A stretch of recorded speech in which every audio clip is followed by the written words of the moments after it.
Start the podcast.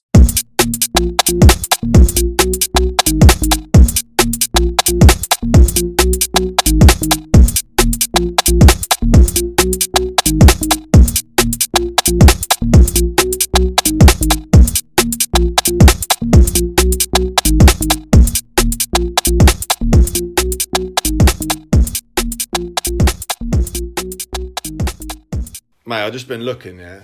You know the old Winchester City forums? Yeah, how can I forget? They were your favourite, weren't they? Yeah, absolutely. Yeah, so I'm just on the forum, the old Winchester forum, still going somehow. One of the topics on here, talking about when your dad took over the club. Someone on here, very rude, but this is what it says. Oh, okay, now Paul McCarthy's taken over the club. We're going to have to put up with his son playing every week. He's bog standard, Sunday league at best.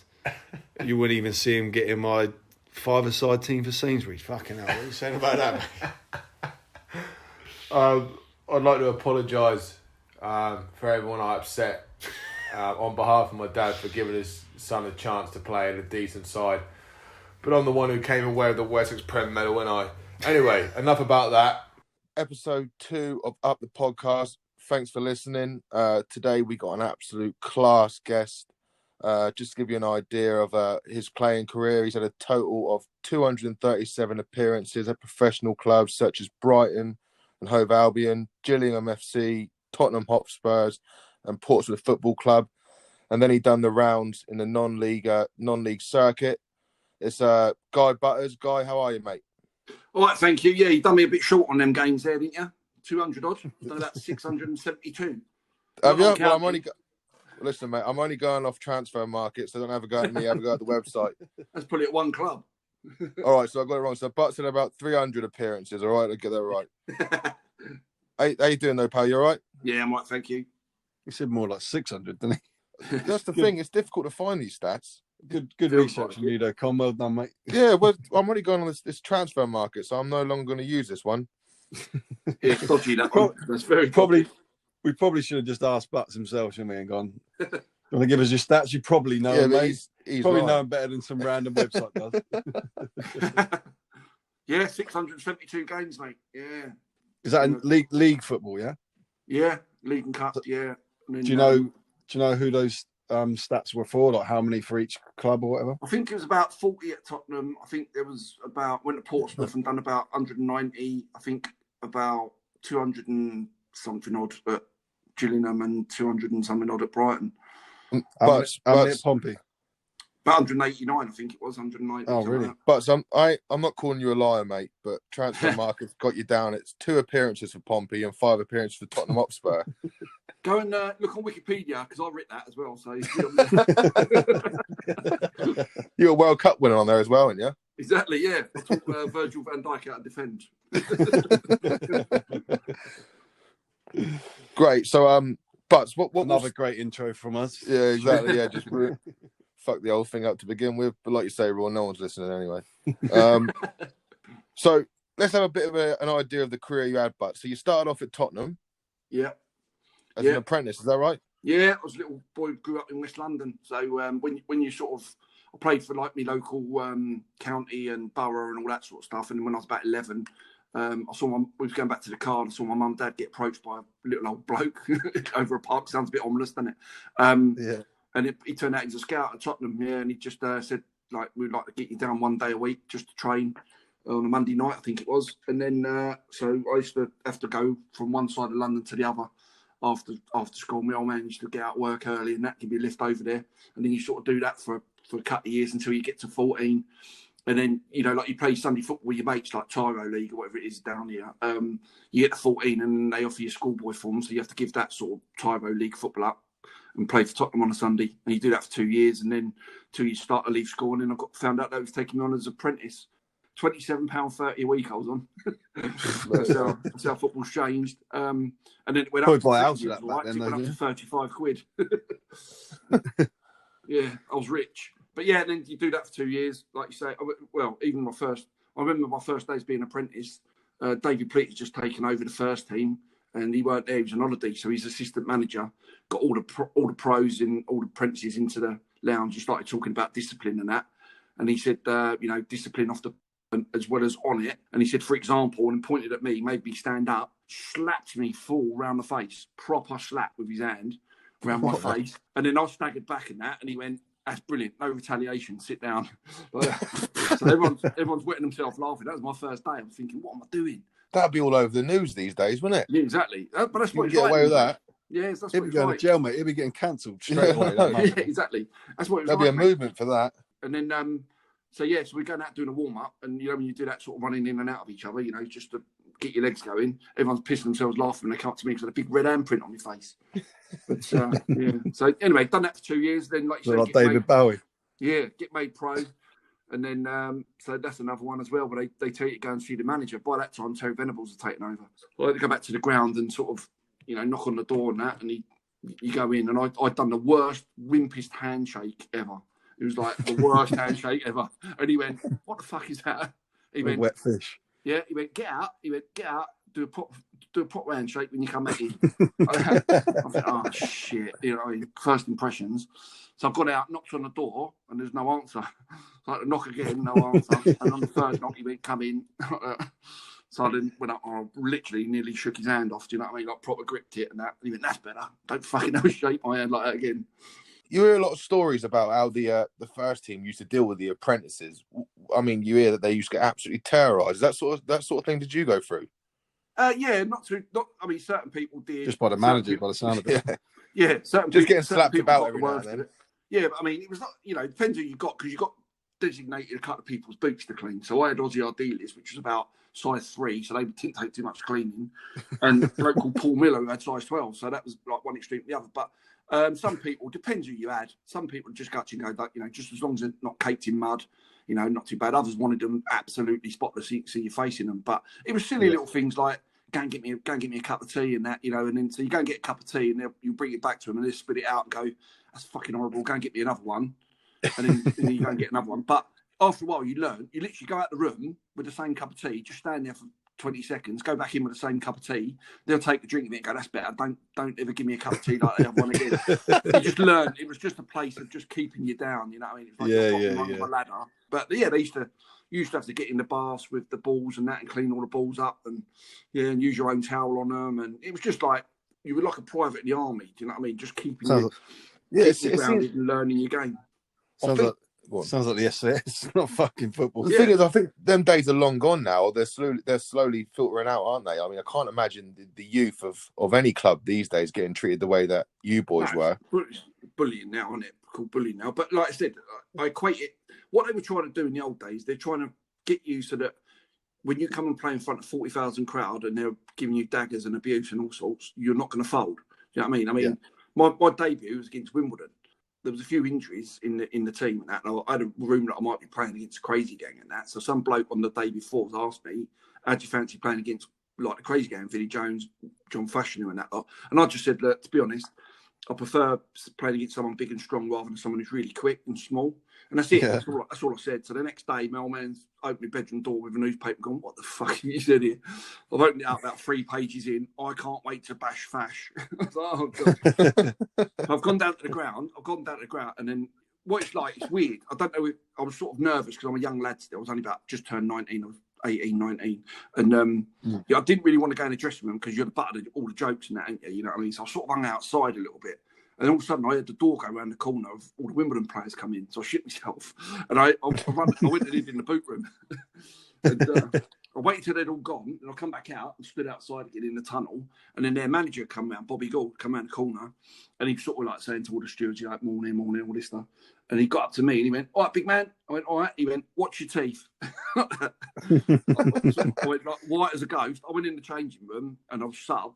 And I sat next to one of the other lads, a lad called Paul Moran, who's a couple of years older than me. And he went, "What's up with you?" And I told him, and he's blurted it out to everyone, pissing himself laughing, hasn't he? He's told everyone, they're all laughing. And then, and then I had to come on. Vinnie Jones done a bad tackle on Gary Stevens, ruptured his cruise ship. And I come on, it's a famous tackle, and I came on the sub.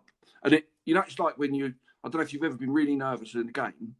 If you come on straight away, sub, you're on. it's fine. I had 10 minutes to wait because he's obviously got to get a stretcher for him and all this stuff. So I'm warming up for 10 minutes. And I'm thinking, oh, no. I mean, I'm thinking, oh, shit. And everyone's looking all at the me. pressure building up.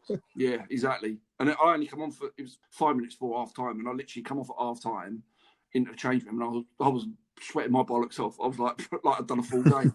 The pace of it is totally different to what I was used to. It was like, you can play sort of reserve football with them, but when that pace of that game, it was like, wow, it was like proper. And so it was nutty times. But yeah, good sort of like grounded. You know what's different as well? You go in, like now you've got academies, haven't you? And they're all sort of like all set in age groups. Do you know what I mean? It's like under whatevers. But in them days, you had a youth team, you had reserves, and you had first team. So I remember playing for the reserves at 15 against Arsenal, who had 33-year-old men playing from Paul Mariner, people like that, who were in England internationals coming back from injury. So as a 15-year-old, you're against these grown, experienced pros, but you're not only playing against that sort of thing, you've got players like that around you in your own team, guiding you through it. Do you know what I mean? So they're talking to you. You know, you've got Chris Hughton one side of you, and you've got somebody else Neil Ruddock maybe, coming back from injury. And they're talking you through the game. Do you know what I mean? Where to go, what to do. Don't go for that challenge. You know, you can't win it, stand on your feet, all that sort of stuff.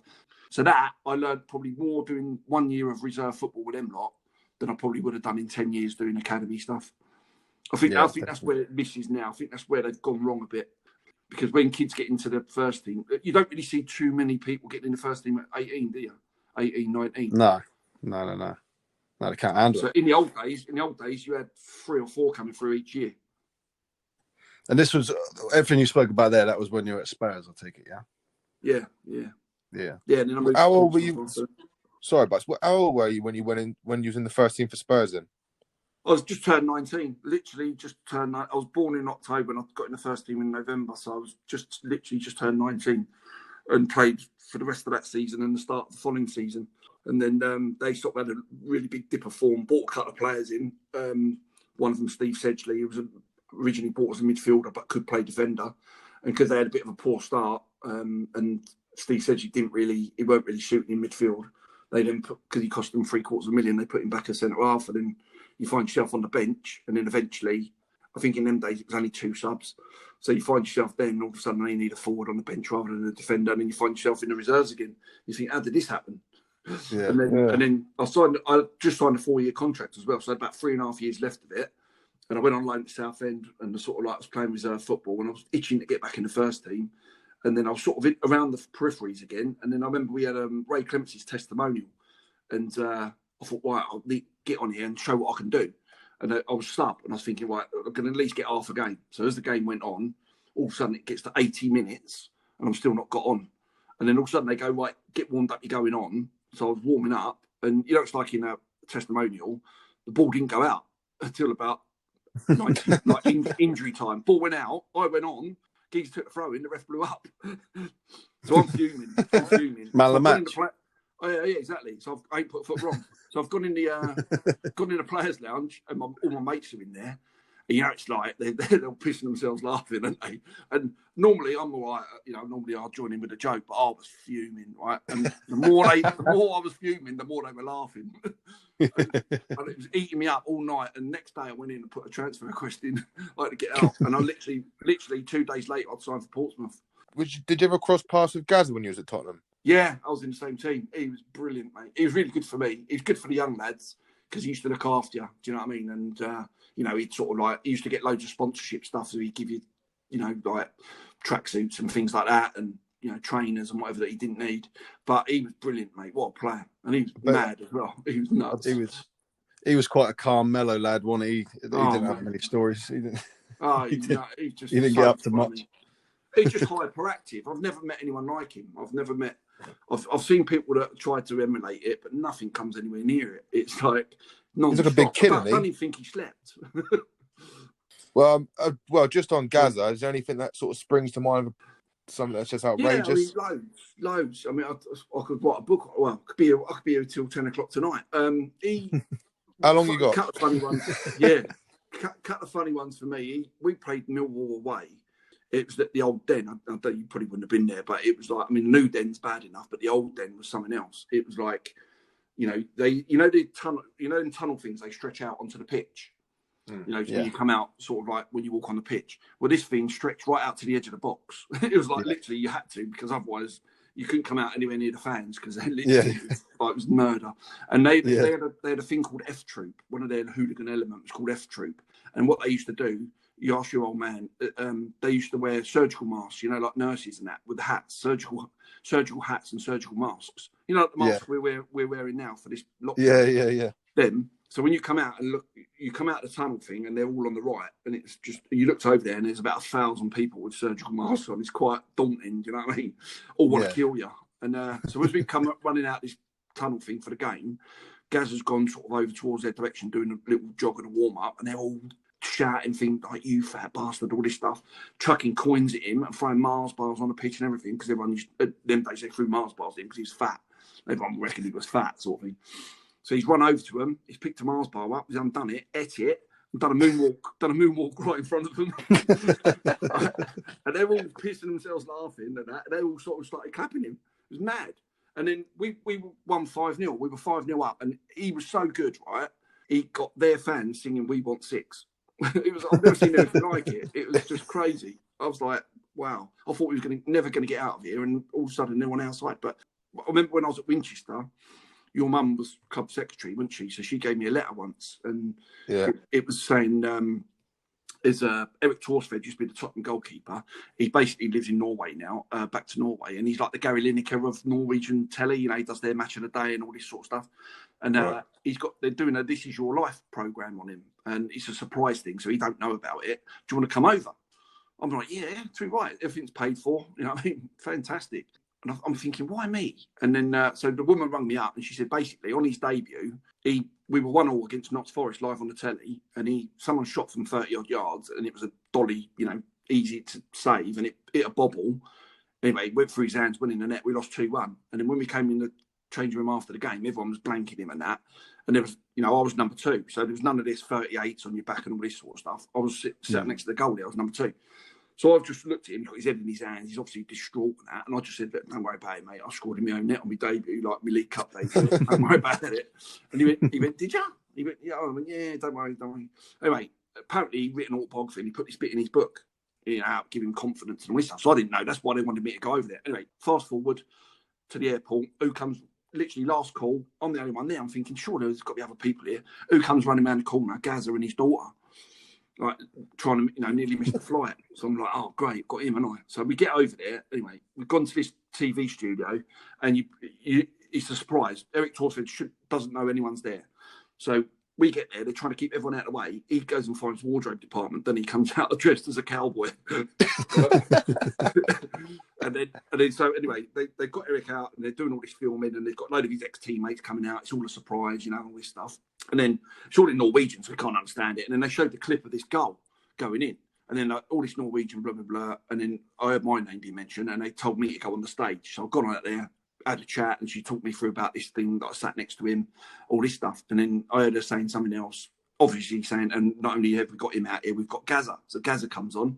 She's interviewing him. And obviously, this time when Gaza found out that Eric Torsved was afraid of birds, you know, like the feathered variety.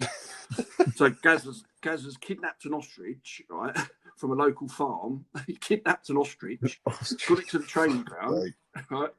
Got it to the training ground, opened the door, shoved the ostrich in where Eric was, and shut the door. He said, "You can hear him screaming down the road." Right?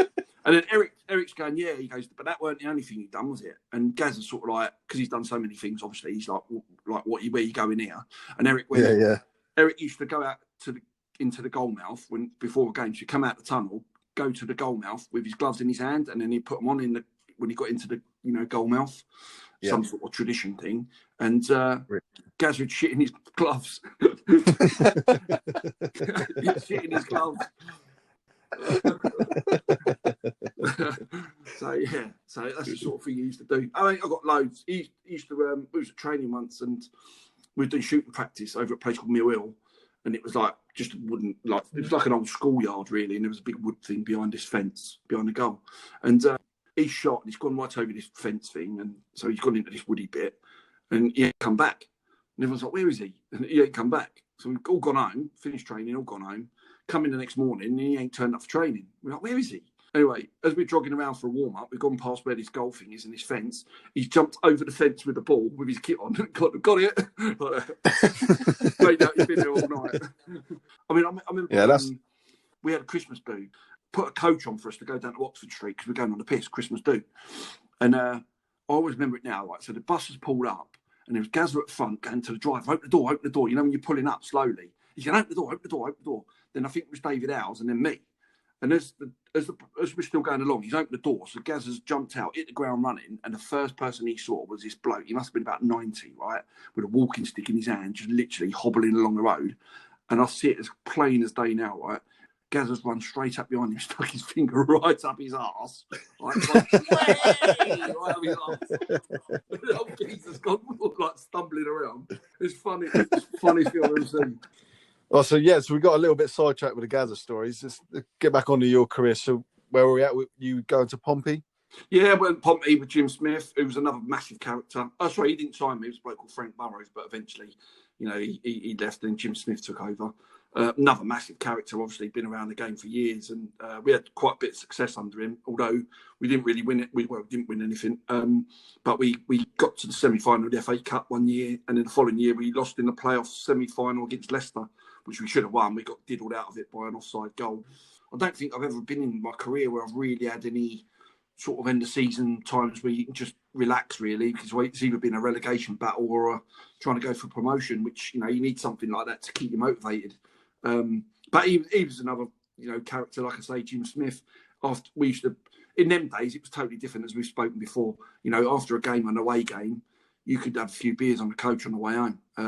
And it was, especially if you won, if you sort of run out of beers, you could then go up to the manager and say, look, can we stop off and off and get some more beers? And he'd be like, yeah, because he'd want to stop as well, get some more. And, and he used to sort of, at an away game, the players would eat at 7 o'clock or whatever it be, and then go to their rooms, and then the staff would be up to whatever time they wanted, drinking and whatever. And many times the next day, Jim Smith done a team talk, pissed. You're still pissed from the red wine from the night before. And then, he'd be chopping himself up on the coach. But he used to, every now and again, right, he used to have this little pet monkey thing. It was like a puppet that used to have Velcro arms, and it sort of go around your neck, like it looked like it was hugging him. So he's obviously got his hand doing the mouth bit. And he pissed up, and he'd come up, he'd have a cigar in his mouth, on a coach and that. And he'd have this little monkey thing, and he'd be going up to you, going, right, through the monkey. All right, so what do you think you've done today, lad? Out of 10. I think I got a 7, Gaffer. No, you didn't. You were 5. You were fucking shite. Through the monkey. That's his way of telling you that you were shit, but he was doing it through the monkey. Yeah. Almost like I say, it wasn't him telling you. It's funny. But, he was a great character, like I say, and we had some success in that.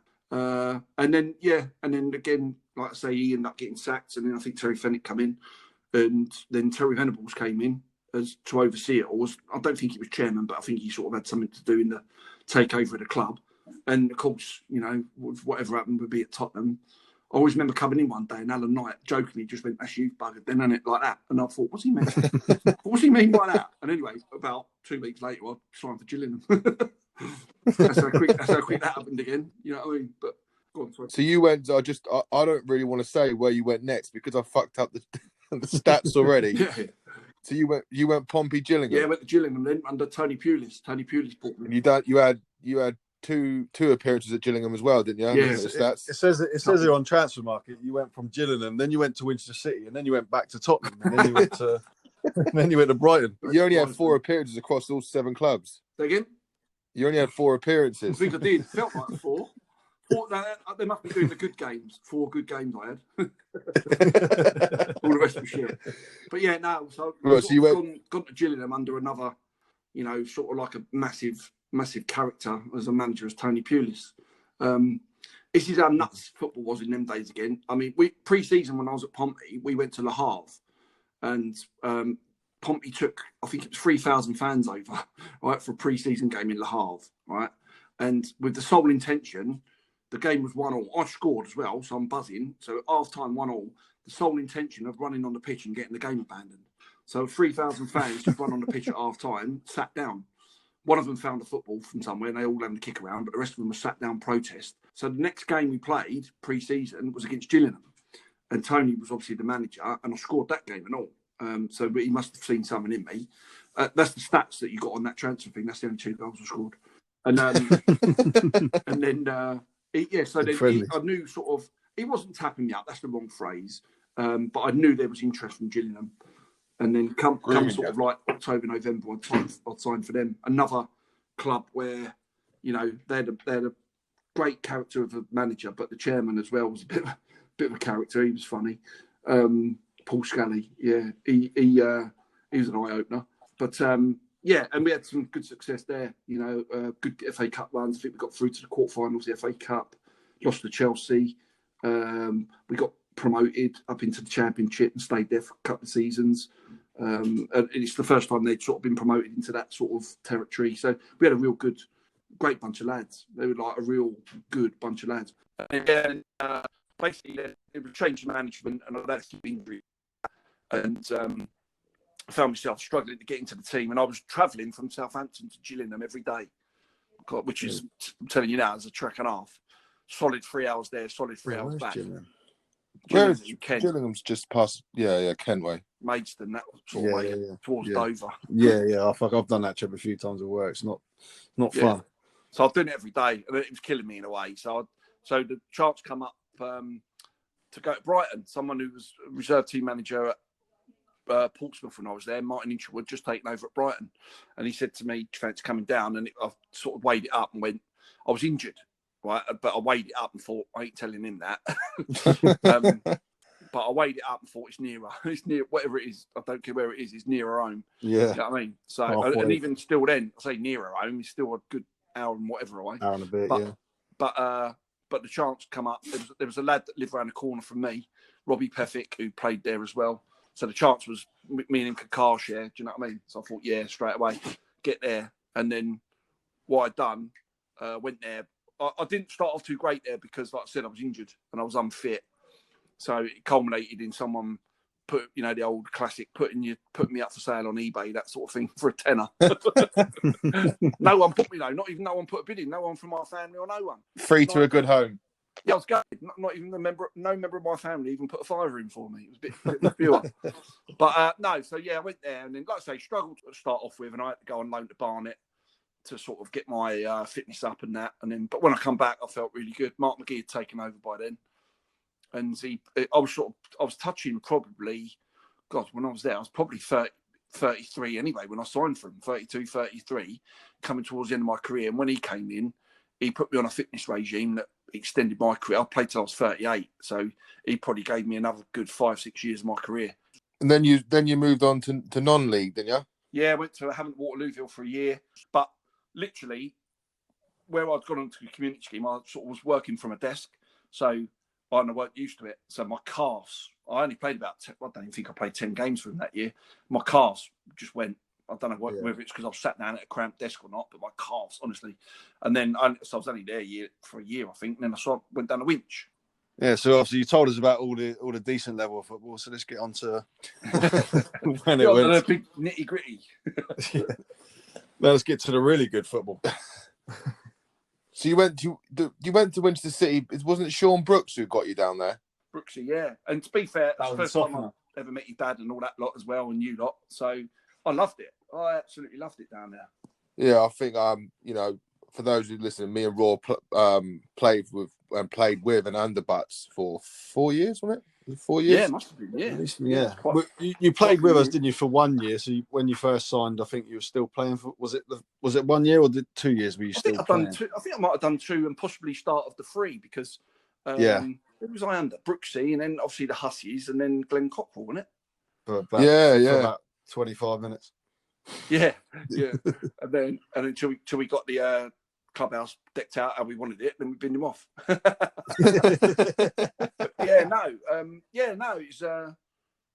loved it, mate. I absolutely loved it. I was probably, like you say, touching 40 at the time, but still competitive. That was my standard sort of thing. I think as well, although you joined Winch at, you say, touching 40 at a young age, and playing alongside me, you've probably ended up being the fittest you've ever been, having to do 2 centre-backs job. On my career, that did. Sorry, did I say career? I meant age. But no, on all seriousness, mate, like playing alongside you was just, unbelievable. Like, you know, there's good players at non-league level that I've played alongside, but I mean, like you say, you're a big bloke, and when you turn up, I wasn't sure what position you're going to play. You're going to be manager, but as soon as you got on the pitch, it was fucking the easiest thing in the world for you. Yeah, I think I'd kept myself quite fit. Do you know what I mean? As well, and I was a sort of fella, right, that no one likes running, really. I mean, you do get the odd lunatic that does like running. Nathan Jones at Brighton, he was a fitness freak. So he all the running used to do pre-season, he's at the front, and it's easy to him. You do get some of them weirdos. Like Rory and that, I don't know, all them nuggets to go at the gym, all them weirdos. But yeah, but I knew I had to do it. Yeah, it's a necessary evil that you've got to do. And the fitter you get, the easier it is. It's not rocket science. So to go down there, and Brooksy, to be fair, his training was quite good, wasn't it? I remember all his training. Yeah, it's fantastic. And we had a good bunch of lads at the time. And I know there was a lot of lads from London, and your dad had to wheel a few out and do this, that, and the other. But his knowledge of non-league and that, and the contacts that he had, I thought he got a really good team down there. Yeah, it was. I mean, it was awesome. I just thinking back. Was you there when Stacey Harper, the goalie, was there? Stacey, who's the lad had the little blonde bit in his hair, midfielder? God, not Joe. No, I can't think of his name now. I know. Yeah, all them boys, and a few of the boys. There was a few of them travelling up from London together, weren't there? There was a lot. There was a load of them. There was a lot of. I think one of them, Jones Awuah, I think he played alongside you before that. He was Gillingham. Yeah. He's a good player. Obviously, John Dockers was the reason that we ended up going down. Was you there when that all happened? Yeah. Well, no, tell a lie. That's the season before I came, but I heard about it. Yeah.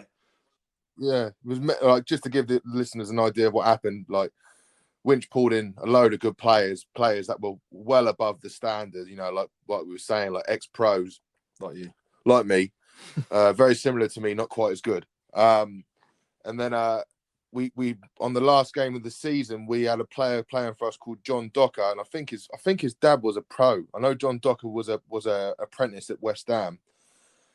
We won the last game or something along those lines, and stayed up. And then we got the news that he was ineligible to play, and he'd signed for another club. So that actually sent us down to the Wessex League. Yeah, I remember which was absolutely mental. But again, I mean, everything happens for a reason. And I think that was actually a good turning point, because that's when Butts came along. Obviously, me and Rory met, and then we went on to have some good years. Yeah, right. Wasn't there a funny story about Stacey Harper? Yeah. Just coming back onto the Stacey Harper thing, Butts. I don't know if you remember this. This is when all the lads from London were there, and all these boys, they were all boys in London. And one of them, I can't remember his name. I think it was Uzo. I don't know if you remember. He had a tag while he was playing for us, and he couldn't make even matches. And I remember straight after matches, he had to shoot straight up the M3 back to London because of his tag. But we were playing away at Alsford, and also back then we were a real good side as well. There was always a difficult team to beat, and it was 0-0, and then corner in the last sort of 5 minutes of this first half, Stacey Harper's threw one in the net. It's like comes flying in. He's missed the ball. It's gone flying in the net. Jones has had a go at him, and Jones is like shouting at him. And then Stacey, if anyone knows Stacey, he's not exactly. I don't think he can handle himself. That's for sure. But he's not. He ain't like a proper lad, is he? Butts? And he's like made the action to go and take his gloves off as if he's going to go for Jones. And Jones was a big bloke. Definitely could handle himself. So he's gone like that, and Jones is like, "I'll see you in the changing room." And like Stacey's kicking off, having a go at him or whatever, like just doing the standard stuff. And then we get in the changing room. So Stacey's walked in. I was on the bench. I've walked in, and then all the blokes from London, there's about 8 of them, have gone flying up to Stacey. I don't know. Was you there, Butts, on this day when they all went mental? I don't think I was. Fucking literally, they've all gone flying up to him, said, "Don't you fucking take your gloves off," all that lot. Stacey's gone, "I'm sorry, I've lost my temper." And now I've lost my arsehole. I think his arsehole got left on the pitch that day. Still there. I remember them. They were a big bunch of lads. I remember that. They didn't hang around too long when I was there, because I think, like you said, because they'd gone down, and I think a lot of them thought they were better than what they were, weren't they? So they probably didn't realise that about the level. And the travelling and that. I think the idea was to try and keep us in the Southern League, and we actually did, but it was just. That was John Docker just absolutely killing us by playing for another team. Exactly. And then, like you say, and then all of a sudden the travelling gets a bit further out, then the lower down you go, then you're more sort of round like the West Way, you sort of you're playing more games over Paul Way and all that sort of stuff, Hamworthy, all them. So I think them boys, I think they want to travel all that far. Do you know what I mean? So and also they probably wanted more than what they was on, that's for sure. Exactly. Yeah, but like you say, blessing in disguise, probably. But yeah, it was great. I loved it. Like, you know, sort of some of the games that we played in were good scraps, and we had a decent team, mate. I loved it. I like the, you know, I like the ground. I like the, you know, obviously your dad got on really well with, which was a bonus. Had a good crack. He got some stories, hasn't he? Christ. Yeah, he's got some stuff. I think. Do you remember the game when it was Blackpool and Langley? Remember the season when Blackpool and Langley were decent? They were challenging for the title, and we went 1-0 up. I think in the last 10 minutes, something happened in the last 10 minutes, and he's trying to jump the barrier. And do you remember he went flat on his face, and all the dust went up? Jordan Stacey, he played up front one game, didn't he, on the Isle of Wight? Was it him? I remember being there because I was in goal and he was on the bench. Yeah, wasn't I think he had to come on and play up front. I think we drew that game. Yeah, I remember that because he was shocking, wasn't he? I think the kid scored a worldie, didn't he, from however far out. I think we did. I think we'd have been better off putting Paul up front. You're not to be wrong. honest. I can remember he was bad. I got in with your dad though. Remember when we played Haylen Island, whatever they were called, away? We were like, they were bottom of the league, and we was going for the title, and we were 2-0 down after about 20 minutes. And then literally coming at half time, and I'm this when I was manager, I was going, you know, trying to rip into a few, and all of a sudden your dad's got up from behind me, walked straight past in front of me, got a load of Haribo off the table in front of me, had a rustling around in there, put a few in his mouth, and walked back and sat back down. I'm like, I was trying to give him one bollocking. I started giggling, but then we went out, and that was it, because he literally, I think he had a go at the ref, and I think the ref come over to me and went, Can you get him away? Yeah. Can you get him away from the dugout, please? Otherwise, we're going to have to send him off. I went, good luck with that. I went, good luck. You try. I said, you have a go at doing it like that. Then I think he went, okay, I'm just warning you like that. I went, all right, no worries. Then he went back on. Then your old man started again. And then I think he come over and I think he went, right, I'm sending you off. I'm going to report you to the league, to your dad. And your old man give him some again. And then he walks about 2 yards away. And he went, I'm a supporter. He's giving it that one. And then I think he gave the linesman some stick. And then I think the ref come over to me again and went, I'm going to have to report him again if he don't get away. I said, I'm going, why are you telling me? I said, what do you think I can do? What are you telling me for? Tell me. Like that. You're a ref, yeah, the bloke's come over and telling me. I'm like, what are you telling me for? Anyway, thing next, we abused the linesman. This is at Haylin's. He's abused the linesman. So anyway, he got sent off twice. And I think we got back and we won 3-2, didn't we? Remember, I think we scored 3 in quick succession. Then your dad's over the barrier, running up to the linesman going, I love you, like that. Going to the ref, you're back on my Christmas card list, like that. Anyway, so I've had to go up to the hearing with him, you know, with the old bodies, you know, all the old bods, and he got done. I think he got a touchline ban, didn't he? For, I don't know, however many matches, 8 matches or whatever. Anyway, do you remember we played? Then we played Avon Waterlooville in the Senior Cup, or whatever. Do you remember when Milton scored? Yeah. Rory, you called that save. What night that was? Remember? Oh, yeah. I still watch the YouTube video every now and then just to remind myself. Great save, and then Millsy scored. But do you remember it's on tape somewhere. Your old man jumped the barrier. I looked round because when we scored, he normally used to jump on me. So when we scored, I've looked round and I think, where's he gone? I've looked. He's in the middle of the pitch with you lot. Jumped on someone's back, right? And then he literally jumps down. He does like a little comedy look round, as if to say, has anyone noticed? And then he runs off the shuffles off. Yeah. I always remember that because on the clip, it's like from a throw-in, in it, but before it gets to the lad who's about 5 yards out and he swivels, puts the bottom corner, and I tip around the post. Great save. I always remember it because you can, it's probably one of my favourites. So if anyone wants to go and watch it on YouTube, then Havant versus Winchester, 1-0 to Winchester. And to be fair, because I was at Havant, obviously the year or two before, whatever, and I knew Gailey and Bradders and whoever was there as their management, and they put a good team out. They didn't put a crap team out that night. They had a right. I think. Because they lost, didn't they, on the Saturday? So he kind of punished them, didn't he, and put their best fucking side out. And we were like, we are going to get abused. And I thought I sort of knew because I know Gailey anyway, and I thought he ain't going to put a week. He ain't going to want to lose to me, mate. But what? Exactly. I remember that save, great save. And then I remember the goal, and I remember looking around for your dad, and I looked, and he's in the middle of the pitch. You've got an 8-match touchdown ban, and he's in the middle of the pitch celebrating with you lot. It's brilliant. I always remember that for that clip. At the start of the clip, as mate is about to do the throw-in before the save, Reggie Palmer, obviously the goalie coach at the time, good mate of yours even now. He weren't behind the goal having a fag, was he? That's what he used to do. No. So he's usually making his teeth even browner. But obviously he's so the camera's by the dugout, so you can hear what's going on in the dugout. And he's saying something like, I fucking told Rory, put someone on the post. Fucking put someone on the post. I tell him every time. You could hear him saying that. And then obviously I've made the save around the post anyway. And I'm thinking, shut up then, Reggie. I don't need anyone on the post. I'll just tip it around the post, mate. I remember going up to one of them tribunal things with your dad. He got in trouble again. I can't remember. I think it might have been when we played handball or someone like that. And the lad topped Geordie. Remember Geordie? I think the lad topped him. He just come back from a cruciate injury and the lad done him again. And there was a couple of other things that he let go, the ref. And then I think after the game, we lost on penalties. Remember Graham Lindsay skying it, didn't he? And your old man was going mad at the ref after, and it got reported again. So I remember I had to go to Basingstoke and try and get him out of the shit again. And so we showed a load of videos of these bad tackles that he let play on and that. And in the end, the geezer, the ref got done, demoted. Your old man got away with it, God knows how. And the referee got demoted. And another one, I went there. I was doing all this stuff and saying, Paul's passionate about the game and that, but he's a lovable rogue and you all know him. He doesn't mean it. I said he gets right into the game, away from the match and that. He's a lovely fella, blah, blah, blah.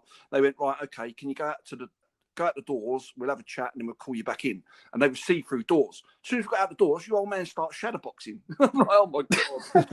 If I can see him, I'm like, oh, Paul, what are you doing? Like, give yourself a chance, mate. You know what I mean? Shadowboxing. Yeah, it was funny.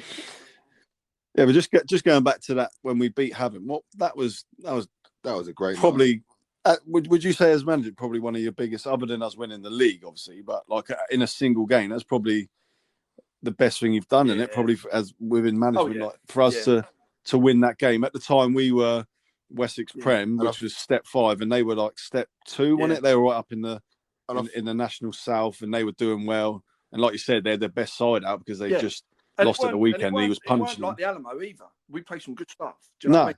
And we sort of counted well, didn't we? Joking that. I mean, we played Eastleigh as well in one of the cup games, and I think we done really well against them in there. And joking aside, I mean, Connor, you do yourself a disservice a lot of the time, I think, because I felt that when we played against better opposition, like I remember that Eastleigh game, you were man of the match. I think you stepped up. Yeah, against better opposition, you stepped up to it, if you know what I mean. But no, I think you that's yourself the a thing. disservice there, mate. I think you like them 2 games, solid, mate. Do you know what I mean? It's like. Yeah, I think no matter how good I played, and I think to begin with, obviously there's always going to be that culture where I'm the chairman's son. But I think when the team's got better, I certainly held my own. Mate. But we got to laugh about it now, and I think it upset a lot more people than it upset me because Mark, right? When you look back on it and you go, okay, if people were saying things about it, blah blah, how many mistakes did you make that cost games? Hardly any. If you've been brutally honest, I think you've got to look at it. I mean, I've played in games where I've had an absolute holocaust, but it hasn't cost us a game. And the next game, everyone has dips in form. Everyone has in different games. But if you can honestly hold your hands up and look in the mirror at yourself and realise, do you know what I mean? That if you can do that, if you turn away from the mirror and you're trying to hide things, then you know. But if you can look yourself in the mirror, mate, I think you do yourself a disservice.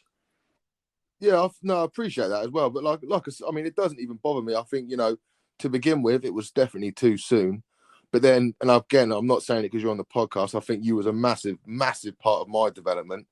As a 19-year-old lad who'd just come from a lot of Eastleigh reserves and then dotted around Winchester first team before Dad was involved. And then, that all went that way. Playing alongside next professional football. I mean, what better schooling can you have? And that's harking back to what I said before. When you play youth team football in the old days, you were playing alongside, reserve team football. You were playing as a young kid. You were playing alongside 33-year-olds. You was 18 or whatever old you were then. I was 40. You know what I mean? So you're gonna a bit of experience from me is gonna rub off on you. Or even just talking, do you know what I mean? Just saying, you can't win every... We had a lad, Paul McShane, the lad who plays at Man United. I think he's at Hull still or somewhere like that. He had a decent career, still playing. He came on loan from Man United at Brighton, and he tried to win everything. It was like, literally, balls were coming up. Someone pings a really good ball, sort of chest high. He was trying to jump over people as a centre-half to try and get his head onto their chest and head the ball, and he's giving away so many silly little fouls. Through people. I said, Paul, you can't win every ball, mate. You can't. You know what I mean? The main thing is not getting the other side of you. If he chests it and lays it off to someone, you've done your job. Do you know what I mean? You ain't got to win every single ball. Yeah, and I think another big thing that you taught Connor is it don't matter what shape you are, you still can be a decent player. Yeah, and make sure you get in the bar and have a few beers after. Yeah, I've done a bit too much of that after Winch, to be fair. Way too much. Mate. I still like a beer after a Vets game. I still like a beer even if I ain't got a Vets game. But it's got to be done, mate. You've got a bit of a social, haven't you? You've got a bit of a life. All right, today's topic we'll look at worst managerial appointments ever. I'm going to start off the bat with Frank de Boer, 5 games in charge at Crystal Palace and gone. I mean, that takes some beating. Sol Campbell turning up to Macclesfield and not knowing any of the players' names or who he was managing. That takes some serious beating. Didn't he even say, I'm managing Southampton today, and they had to correct them and tell him it was someone else? Is he even... Most bothered man ever. I'm not sure he's all there. He's just thinking of the pound sign. Oh, big ass. He ain't got a Scooby, has he? And that was clear because he was only in for a cup of tea at that club. What about Moyes? Moyes, United season, he's meant to be the next Fergie. And all he ended up being was a meme. Every picture, he looked completely clueless, like he just won a raffle to get to be the United boss. I think the ultimate one has got to be Gary Neville, isn't it? Wow. What, the old Valencia job? Yeah. I don't understand why they brought him in. Well, I think he thought he was going there to be a pundit. And then they go, no, you're actually the gaffer. Anyway, let's go to the phones. See if we've got any other opinions on the worst managerial appointments. Caller, how are you? Can you hear me? Yeah, can hear you. Who's that? Hello. I think it's G Nev. It is Nev, isn't it? Hello. It's only Nev. He's only come on. He's had a nibble. He's had a nibble immediately on that, hasn't he? Fucking Valencia? Are you joking? You're not fucking counting that, are you? Give a fuck. When did we ever give a fuck about fucking Valencia? Me and Philip on the fucking Costa del Cocaine. It was a fucking jolly up. It was a fucking front. Did you even realise you was going there to be gaffer, did you? I couldn't give 2 fucks about fucking Valencia. Me and Philip went over there to get a bit of fucking sun. Had to slip across over to fucking Morocco every now and then, meet one of Jap Sam's lot.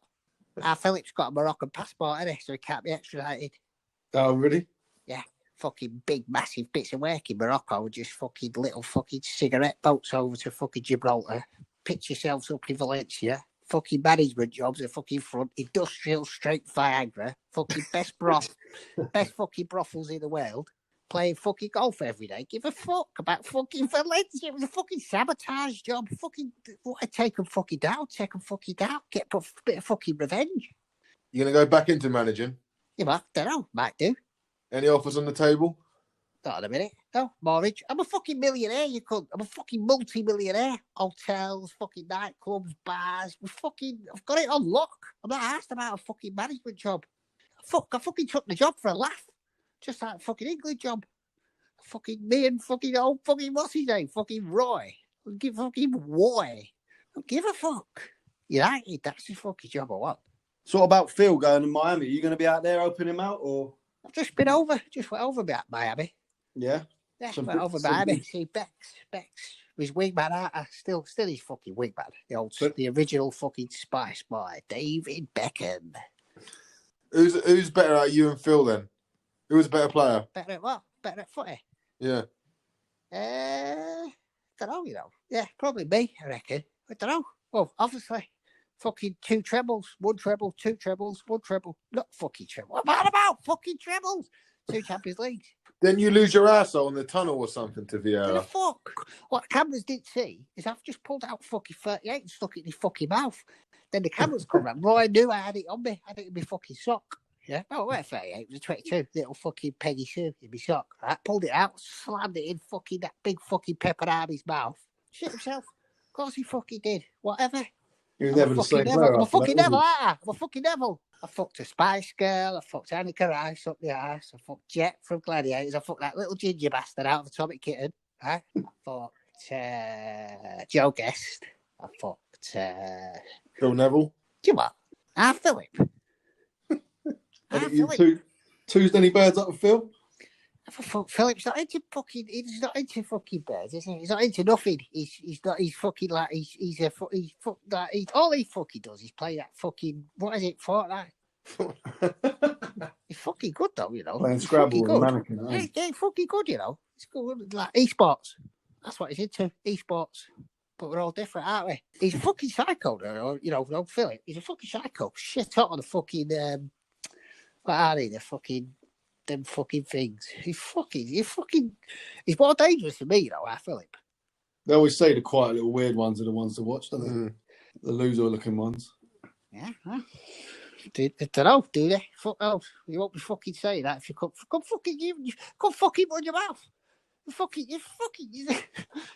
off. Who's winning out of a fight out of you and Keane? You know, we wouldn't fight, me and our fucking guy, me fucking guard dog. Not gonna fight me fucking guard dog, am I? Let him off the fucking leash.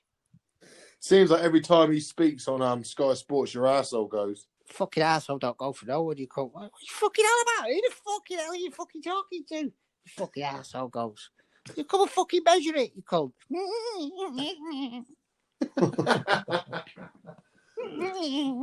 How come you called in? Someone fucking tipped me off because I've got people listening. I've got people who work for me. Someone just handed you a phone, did they? Yeah. Someone just handed you a phone and said, speak to these idiots. Someone texted me.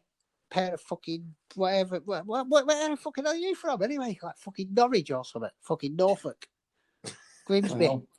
I'm from Southampton. We're both from Southampton. We are. Fuck yeah. Southampton, mush.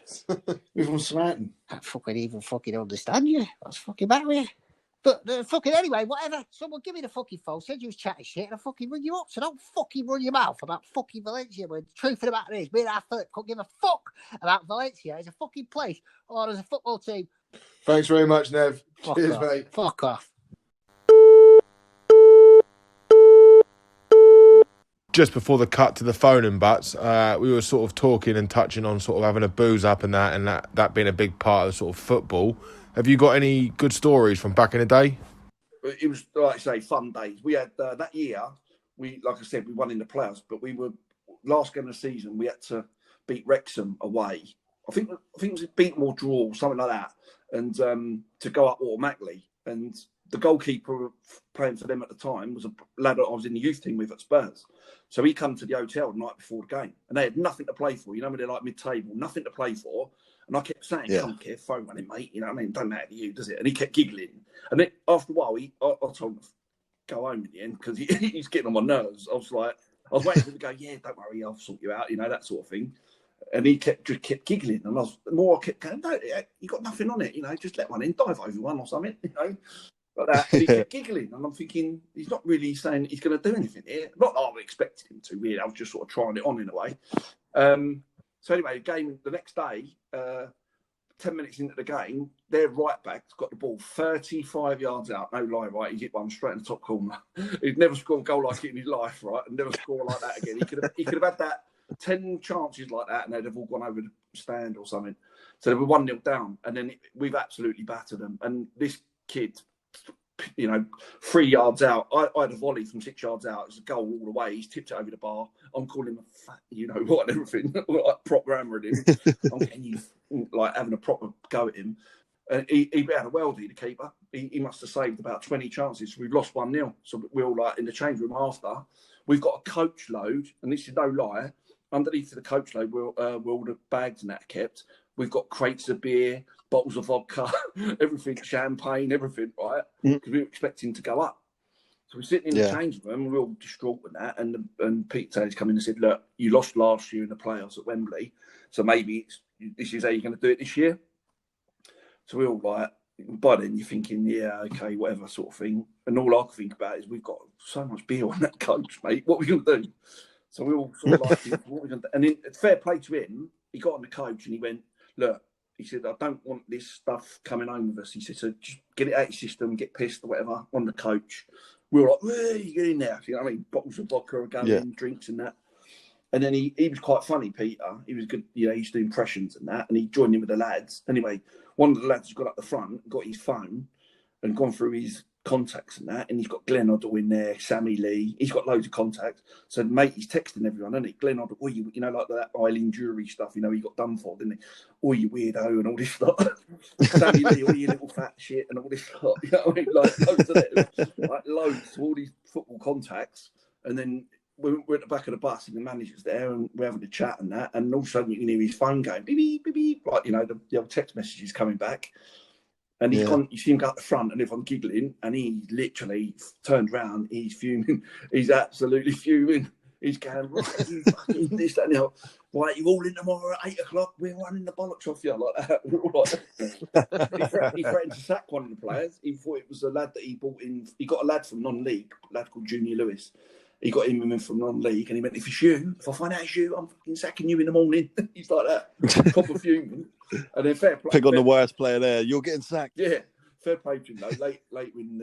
Late on, about half hour into the trip, he had a couple of wines and that, and he calmed down a bit, and he sort of like, look, you're out of order and that. He said, but I'll see you Monday, sort of thing. But like, yeah, he was fuming. But it was so funny. Some of the text messages that matey was sending out, it was hilarious. It was funny. But yeah, so we all ended up getting. But that was it wasn't them days. You get pissed, get it out of your system. Do you know what I mean? We had when we in the quarter final of the FA Cup. We were due to play them in the FA Cup. So the lead up to it that week, we went to Bournemouth, right, on the Monday. The game was on Saturday. And on the Tuesday, we trained and we was allowed a night out in Bournemouth. We got a FA Cup quarter-final game on the Saturday. They let us loose in Bournemouth. I think a couple of lads got nicked.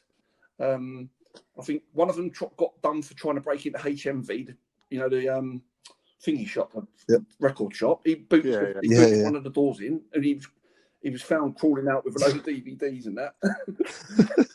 He got nicked. Yeah, it's mad. When you think about it now, you think you've got a quarter final of the FA Cup coming up. And to be fair, we did get beat 5-0, so maybe I had something to do with it. But we held them until half time 1-0, so we weren't doing too bad. But yeah, when the floodgates opened. But have you had any sort of training ground spats or spats in the changing room at all? Yeah, I mean, changing rooms, yeah, you had a load of them. You probably had one of them every game. Someone would have done something in a game and someone would have got a bollocking. And, they always used to say, leave it till half time, we'll get it all sorted out. But it never really happened like that. Do you know what I mean? Everyone's coming at half time. There'd be, especially if you was losing mainly. If you was winning, then everyone was all right. But if you was losing and there was a few words said on the pitch, someone would come in at half time. Normally have to sort of jump in and break it up and that. But it's just sort of like handbags, really. I had a couple of training throughout my career. I had one at Pompey with Paul Walsh. Terry Fenwick was the manager at the time, and we'd lost a couple of games on the trot.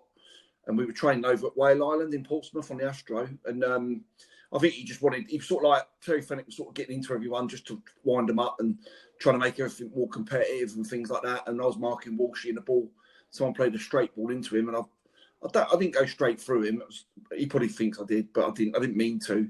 I think I just caught him wrong. I think he had sort of like weak ankles at the time or something, and I must have caught him wrong.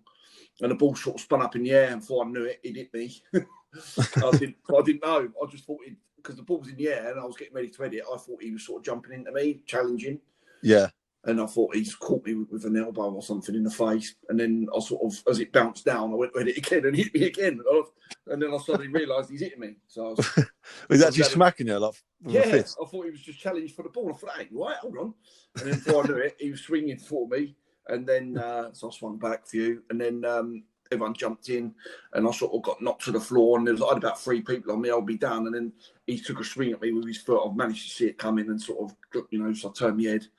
And then I think I can't even remember really what happened. And I got up sort of, and everyone just jumped in. And then I think he went home. And then I had to do some running. Yeah, I mean, just handbags. But next day, I mean, afterwards, I sort of, Terry Fenwick called me and said what was going on there. And I just said, well, because the intensity of the training, we'd had a few bad results, like I said. And he wanted, I think he wanted the defence to be a bit more dominant, etc. And probably the wrong time to do it in training. But when someone winds you up, you're getting blamed for conceding goals and there's a back four. Do you know what I mean? And yeah, you're sort of losing a couple of games. Everyone's looking at the defence. You're under a bit of pressure. So I thought, just up the tempo a little bit in training and hopefully carry it into a game. And then, but I see, just had a chat with him and I said, maybe that's what happened. And then I see Walshy next day before training and I sort of pulled him in the room and said that, shook hands and that. And I just said, it's one of them things. I didn't mean to go through him. I said, you understand that the tenacity in training, trying to get built up for the game Saturday. And he is right, he's good as gold. He sort of understood it, but he's like he said, at his age, you don't really need too many injuries and that. And I think he was carrying an injury and I must have caught him on it wrong. And yeah, I don't think there's ever been a club that I've been at where I haven't seen fights. And I'd probably say at least once every 2-3 weeks. There've been some crackers. There've been some cracking ones that I've seen at football and that. But yeah, I mean, it happens. There's obviously been fights with the opposition as well, which have been quite funny. I remember when we was at Gillingham, they had there was a 22-man brawl, and I think 4 people got sent off, 2 from each side against Bristol Rovers. So they was always tasty affairs against Bristol Rovers. Yeah. When Tony Pulis was manager, he used to play for him years ago when he was a player. And we played him away once, and he was obviously wanting to win the game, and he got into everyone, And as we was coming off half time, it was one of them really crap 0-0 draws at the time, and it was like no one, don't even think anyone had a shot, right? And it was like there was it was no spark, it was crap. And as we were coming off at half time, the dugouts were on the opposite side to where the tunnel was, so everyone's going across the pitch. And I remember Tony Pulis jogging past me. And I think it was the opposition's physio or assistant manager or someone. And he'd run straight past them, smacked him right around the head. Right? and before you got to, again, it was one of them pulled out tunnels because they had like a temporary pitch where they played it on a rugby ground. And so by the time then I see the physio or the assistant manager, whoever it was, run after him. And by the time he caught up with him, it was in the tunnel, and all the players were in there having a 22-man pushing thing. It's all tiny little tunnel thing that was shaking from side to side. You know what I mean? It must look well funny from the outside because it was just like it was so small you couldn't do anything. You know what I mean? And and then we went out and won the game. And I don't know whether he done it just to get a spark going with the boys or not, but got in the changing room and he loved it. He encouraged you to have fights and that, and like proper top people and things like that. He loved it. Yeah, he used to. Plenty of bone on bone. I want to see a bit of bone on bone today. Give it that one. Start taking some bets on fights in the change room. Plenty of cotton wool in the change room. All the old cliches, all that stuff. So obviously, one of the things that you'll notice in football is players have like their own sort of weird pre-match rituals. Is there any that you can think of that you've noticed, or have you got any of your own pre-match rituals? I used to do the same sort of routine. I'd come in after the warm up. I used to go in the toilet, do water on my face, water on the back of my neck. I used to put Vic up my nose for fun on the back of my neck and on my chest, and then get the smelling salts and then sniff them like literally like just lubing yourself right up for a game. My eyes were on stalks, you know what I mean, sniffing these smelling salts.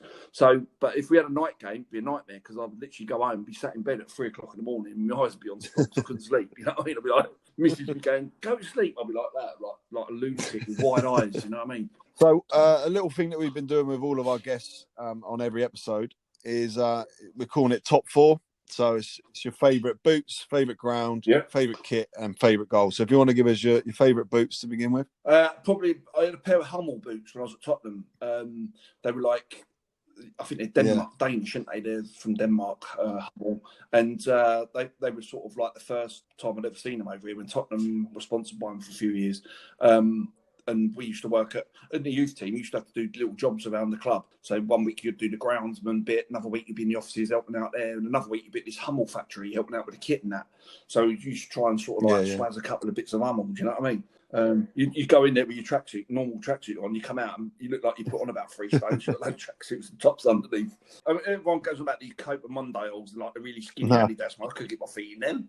Couldn't get my Monster Munch, my feet. What about your favourite ground for any reason that maybe you played your best games there? Or I was lucky. I played, like you say, at Wembley twice. Did you play at the old Wembley? I take it in the playoff. Yeah. And I'm a traditionalist. I love that. I grew up in West London, and I used to, in them days, you can go and watch the England schoolboys play or whoever. You know what I mean? Yeah. There's a game at Wembley, just pound the door. So I used to go down there quite a bit. So I used to love Wembley. But yeah, and I think it's a scandal how they never kept them Twin Towers, even if they just incorporated them into a gate or something. Do you know what I mean? It's a scandal. I used to like the tight in ground. I used to like playing at QPR. I used to like playing at their ground because it's another ground that's really tight packed in. Fratton Park, like you say, is another tight packed in ground. Them must get better atmospheres at them kind of grounds. Yeah, I think a lot of them now. You lose the noise by the time it gets there. Like West Ham's one now, it's miles away from the pitch. Yeah, exactly. It's like there's no atmosphere, there's no soul in it, I think.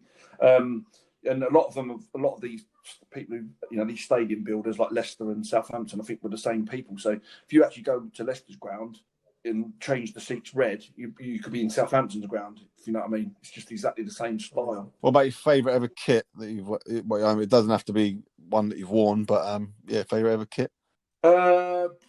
Well, yeah, I played. I was so lucky to play for the under-21s England.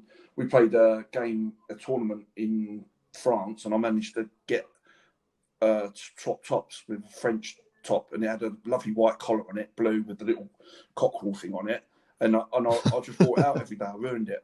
Wore it to I town. ruined it. I wore it out one summer, just playing like with my mates and that, going in the swimming pool. And I've done that as well with the when Pompey played Liverpool in the semi-final.